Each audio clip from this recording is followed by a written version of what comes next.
Some discoveries are too quiet for the world to notice. No treasure, no gold, just two tiny skeletons buried side by side. Their bones are small, not even a year old. Their skulls are fragile, still forming. Yet something about the way they were placed in the earth unsettled the archaeologists who found them.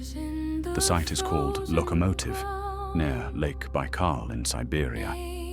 It's a Neolithic cemetery, dated to about 7,000 years ago. The graves here hold adults and children, some buried with care, some without. But this one stood out. In a shallow grave, barely 30 centimeters deep, 2 infants had been laid to rest. Genetic testing confirmed what the archaeologists suspected. They were twins. At first glance, it looked peaceful. No signs of trauma, no grave goods, just bone and soil. But the position was strange. One twin faced up, the other down, almost as if they had been arranged with difference in mind. One body appeared slightly older in development, though both were within days of each other in age. One may have died first, the other not long after. But why? There was no disease marker, no trauma, no clear reason they died together or were buried in this position. This wasn't just about death, it was about belief.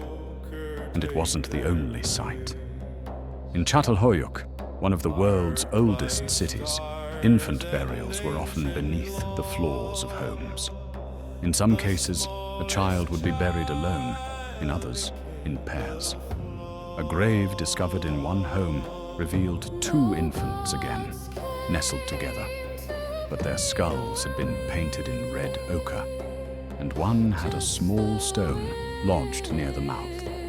Another instance, from the Grotta des Enfants in Italy, revealed a pair of infant remains buried with differing treatment. One had beads and ochre, the other was left with none. Genetic analysis later identified them as twins. These aren't isolated events. They point to something deeper, a pattern that has echoed across space and time. In some early societies, twins were not seen as a blessing. They were feared. Among the Igbo of Nigeria, even into the early modern period, twins were historically seen as unnatural.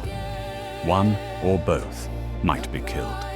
The practice was rooted in a belief that multiple births broke a spiritual order. Among the Inuit, stories told of twin spirits, one kind and one cruel, and in some traditions, only one twin could be raised. Among the Aztecs, certain twin births were believed to herald doom or misfortune. But did this belief go as far back as the Stone Age? At the El Cidrón cave site in Spain, dated to around 49,000 years ago, researchers uncovered a family of Neanderthals, including multiple children. 2 juvenile remains, both under a year old, showed signs of malnutrition and post-mortem manipulation. Their DNA markers were closely aligned, possibly fraternal twins. The bones had been gnawed, but not by animals. Cut marks lined the femurs. The marrow had been removed. Could this have been cannibalism, or something more symbolic? Were these infants unwanted, or sacred? The truth for now is incomplete. We only have bones, soil, and context. But these graves whisper of a mindset we rarely consider. That some children were not allowed to live, not because of weakness, but because of what they represented. It was not always hate. It might have been fear. The fear of famine, the fear of spirits, the fear of imbalance. When food was scarce and death was common, any deviation from the expected could be treated as a threat. The pattern repeats in subtle ways across prehistoric Europe, Asia, and Africa. The graves don't always scream. Sometimes they just whisper, through silence, through difference. One child with beads, another without. One buried upright, the other prone. One preserved, one burned. These were not the actions of monsters. They were choices made by people under extreme pressure, people who believed they were protecting themselves or their tribe. To them, twins may have represented imbalance, duplication of soul, or supernatural intervention. Some myths speak of twins born from both a god and a demon. Others say one child stole the breath of the other. In the archaeological record, we find the aftermath of such beliefs, but rarely their full explanation. There are no scrolls, no confessions, just graves, and that is the haunting beauty and horror of prehistoric archaeology. We do not get to ask why and receive an answer. We must read the bodies. A twin burial in Vedbæk, Denmark, dated to about 6000 BCE, shows a woman buried with her infant. The infant lies on a swan's wing. Both were covered in red ochre. For years, it was assumed the child had died in childbirth.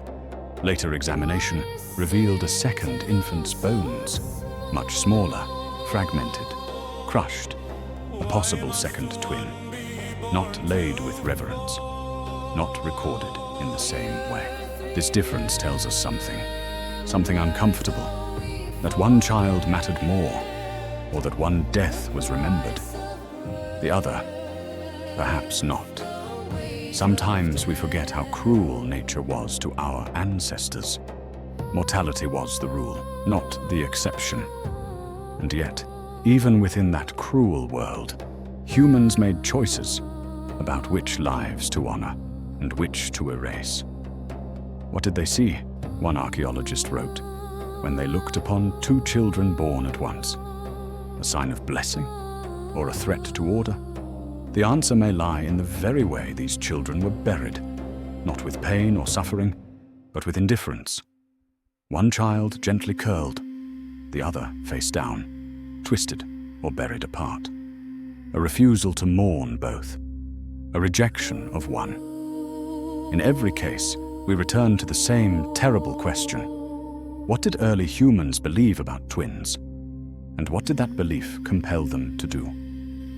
This is where our journey begins, with two small skeletons in the earth, and a silence that stretches across millennia.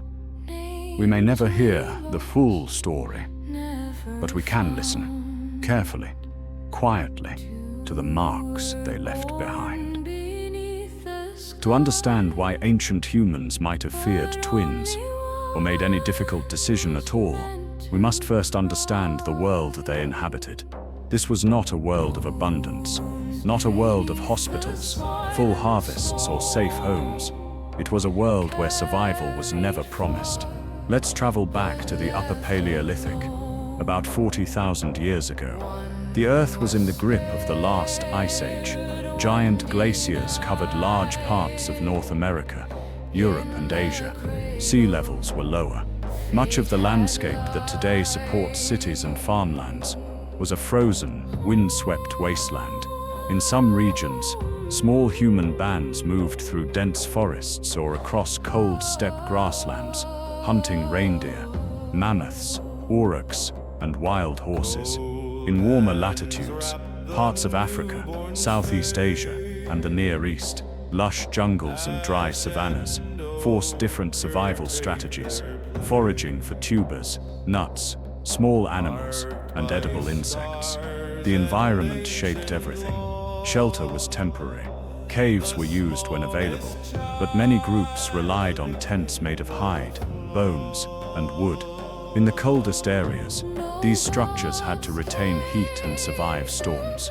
In warmer zones, protection from snakes, insects, and flash floods was critical. Fire was essential, not just for warmth, but for cooking, safety, and tool-making. Charcoal deposits at hearths show that many groups returned to the same campsite seasonally, but nothing was permanent. They were nomadic, and life moved with the animals and the seasons, and there were very few of them. Estimates suggest that during the Upper Paleolithic, the total human population may have hovered around 1 to 5 million globally. That's fewer people than in modern-day Singapore, spread across the entire planet. and within that, most bands consisted of 20 to 50 individuals, often related by blood. Such tiny populations were incredibly vulnerable. A failed hunt, a long winter, a contaminated water source. Any of these could wipe out an entire lineage. This shaped everything they believed and feared. Food was hunted or gathered. Meat came from wild animals.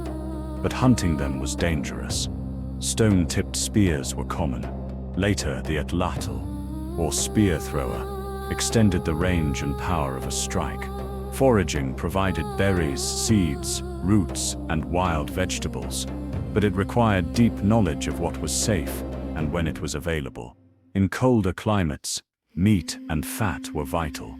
Twins are rarer in pre-modern populations. Malnutrition, hard labor, and frequent pregnancies reduce the chance of twin survival. In some regions, the rate may have been under 1% of births, and even if twins were born, their chance of survival was staggeringly low. Prematurity, underweight, and lack of maternal milk would threaten both. A mother who already struggled to feed one infant might not survive trying to nurse two, and in a small band of 30 people, an extra mouth could mean the death of another. These choices, as inhuman as they may sound today, were not always made out of cruelty. Sometimes they were made out of calculation. What child would survive? What child could be saved? What would their birth mean for the tribe? And what would it mean if two souls entered the world where there should only have been one? Health challenges extended into every stage of life. Parasites, like lice, fleas, and intestinal worms, were constant companions. Skeletal signs of anemia, porotic hyperostosis, suggest that blood loss from parasites was common in children.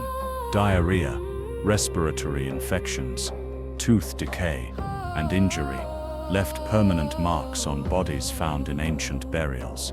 In one case, a child skeleton from Egypt's pre-dynastic period showed evidence of severe tooth abscesses that spread into the jaw, likely fatal. In another, a skull from Mesolithic Europe was pierced with signs of trepanation, a crude surgical hole, perhaps an attempt to cure epilepsy, madness, or infection. The line between healing and ritual was blurry. Between life and death, it was thinner still. Language was emerging, not just sounds, but symbolic thought. Cave paintings from Lascaux and Chauvet in France, or Sulawesi in Indonesia, show animals, hunting scenes and human forms, but also abstract symbols and patterns. They weren't merely decorative, they were attempts to explain, to tell, to remember. That memory included the dead.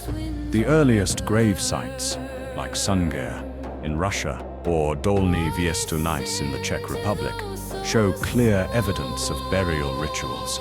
Bodies were placed carefully, red ochre was spread, beads, tools, animal bones, and even carved figurines were left with the deceased.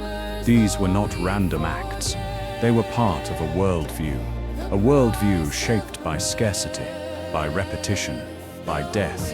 If two children were born, and only one survived, that may have seemed natural. If both survived, it may have seemed unnatural. In many cultures, repetition of life was sacred or suspicious.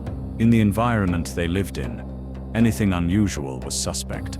A storm at the wrong time, a child-born breach, a double birth. These weren't just biological events, they were messages. That's the foundation of belief in early human life.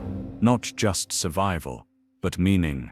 And in a world where most people died young, meaning was often placed in death more than in life. It is this mindset, shaped by ice, hunger, fear, and reverence, that explains why humans may have reacted so strongly to what today seems miraculous. The birth of twins. It wasn't a miracle to them. It was a question, and sometimes it was a threat. When every breath is a battle, the boundaries of morality begin to blur. The ancient world was not governed by laws or ethics as we know them today. It was ruled by survival, and when that survival was threatened, even the most unthinkable acts became options. Not because early humans lacked compassion, but because they had no other choice. Cannibalism is one of the most disturbing threads in prehistoric archaeology, but it is also one of the most well documented. At El Sidron Cave in northern Spain, the bones of at least 12 Neanderthals, including men, women, and children, were found in a collapsed chamber. The site dates to roughly 49,000 years ago. Their skeletons bore clear signs of butchery. Long bones had been cracked open for marrow. Skull fragments were smashed. Some ribs had cut marks at joint positions, the same places a butcher would target on an animal. These weren't ceremonial incisions, they were anatomical. Scientists concluded that these Neanderthals were likely victims of survival cannibalism, possibly killed by other Neanderthals, then processed for meat. The scene was desperate and not unique. At Gough's Cave in Somerset, England, human bones from the Magdalenian period, around 15,000 years ago, tell a similar story. Crania had been deliberately modified into bowls or cups. Jawbones were missing, possibly removed for symbolic reasons. The bones were gnawed and scored, just like butchered animal bones found nearby. The conclusion: the bodies were consumed and then remembered. There's a painful logic to this. When starvation threatens and no food remains, humans can become a source of sustenance. It's a horrifying last resort, but a biological possibility.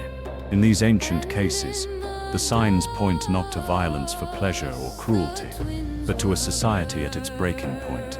Still, cannibalism did not always arise from famine alone. At sites like Herxheim in Germany, circa 6,900 years ago, mass graves contain hundreds of human remains, many showing marks of scalping, bone marrow extraction, and dismemberment. Yet these were not chaotic piles. The bones were arranged deliberately, often accompanied by pottery from distant regions. Archaeologists have debated whether Herxheim represents ritual cannibalism, warfare, or some unknown funerary practice. Either way, it shows that humans sometimes consumed their own not out of hunger, but out of belief. While direct evidence of prehistoric child sacrifice is rare, the patterns speak volumes. At the Talheim death pit in Germany, 34 individuals from the Neolithic period were found in a single grave. Blunt force trauma to the skulls indicated execution. Some had defensive wounds, others did not. Among them were children, killed just like the adults.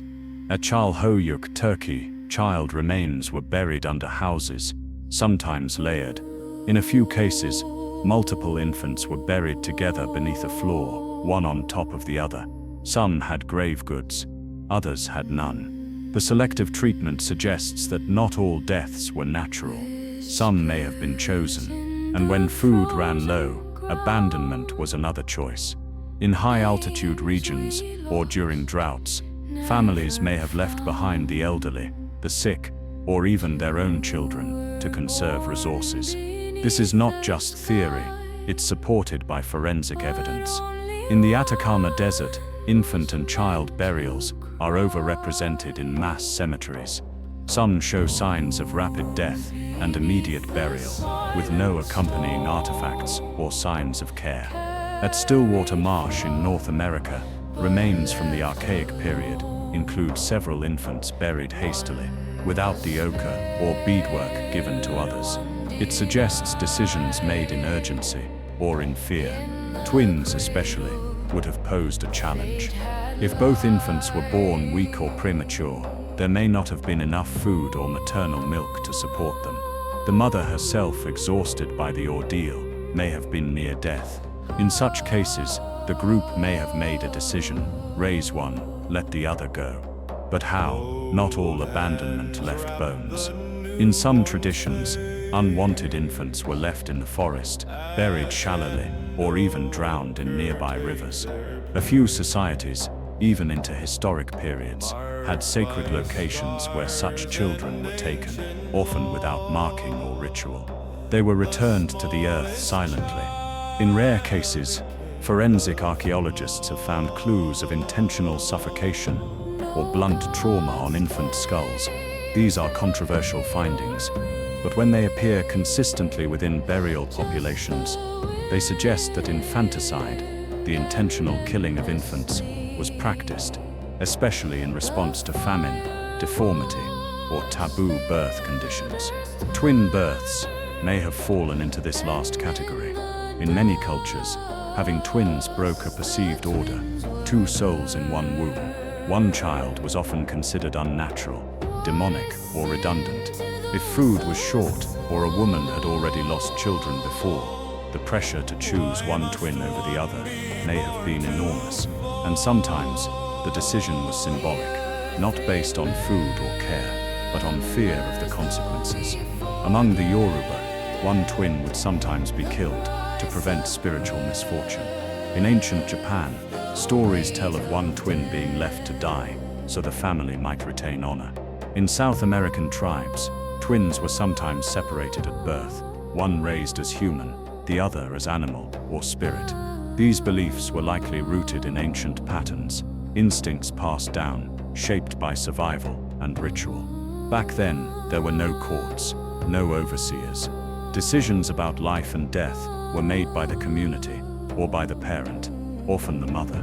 That burden, to choose who would live, is something almost impossible to comprehend today. But in the prehistoric world, choice and sacrifice were sometimes the same thing. Not all these practices were cruel in intention. In some belief systems, killing an infant was not a punishment. It was thought to be a release, a way to return a flawed or cursed soul back to the spirit world before it could suffer. These were spiritual frameworks, developed under unimaginable pressure. Modern readers must be cautious not to project judgment backward. What seems monstrous now may have once been an act of mercy or an attempt to obey divine order, but the bones do not lie.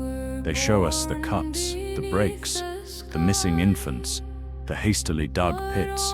They show us a world where sacrifice was real and not always symbolic.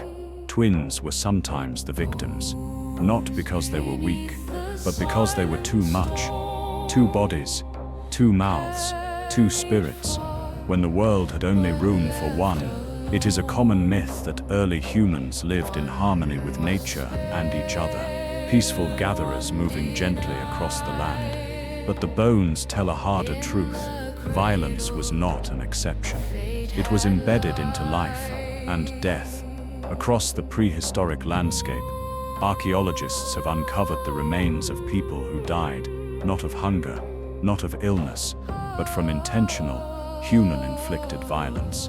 One of the most well-known discoveries is the Tullheim death pit in southern Germany. Excavated in 1983, this Neolithic mass grave dates to around 5000 BCE. It held 34 individuals, men, women, and children.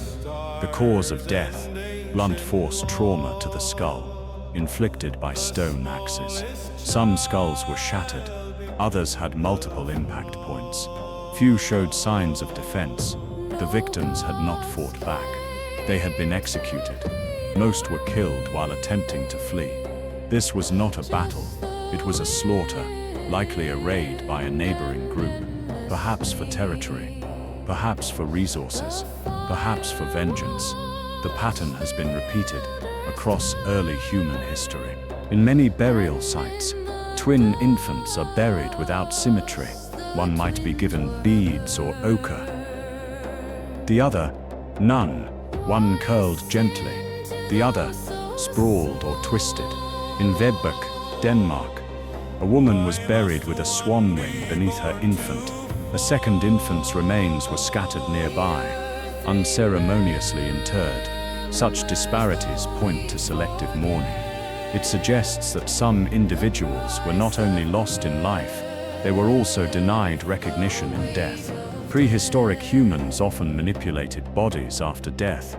At the site of Evnet, in Germany, Two Neolithic pits contained 33 human skulls, mostly women and children.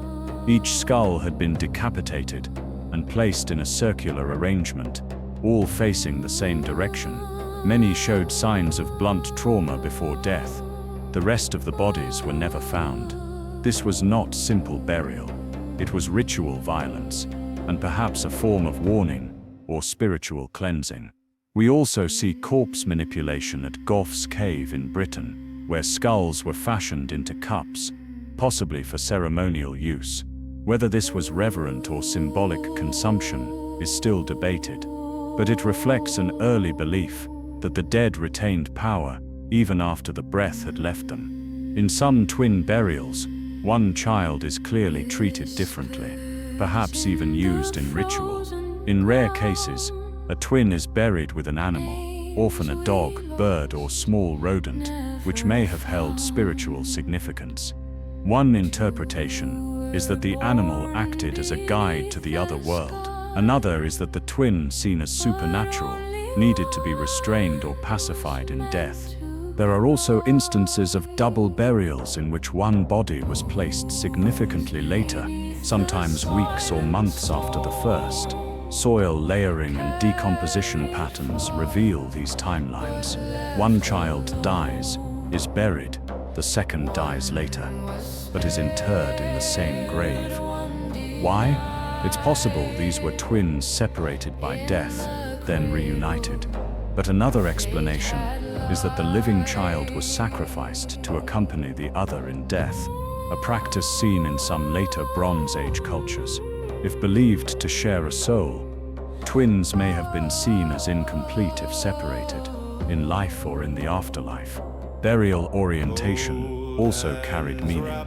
Most burials in early human societies aligned bodies east-west toward the sunrise or sunset, symbolizing rebirth or final rest. But some deviate. Face-down graves, graves with heads twisted unnaturally, or prone burials against rock surfaces may reflect fear of unrest, that the spirit, once unleashed, might wander. Among the Yamnaya culture in the Eurasian steppe, some infant burials show evidence of binding, cords wrapped around limbs or the torso. While decay prevents certainty, imprint patterns in surrounding soil suggest post-mortem restriction. It's possible this was symbolic, meant to hold the spirit within the earth. These practices are not relics of ignorance. They are acts of meaning, acts of grief, belief, and control. Control over the soul, control over fear, control over difference. In some societies, twins, whether celebrated or feared, disrupted that control. Their existence was ambiguous, their deaths even more so. What we see in the archaeological record is not a universal approach to death, but we do see patterns.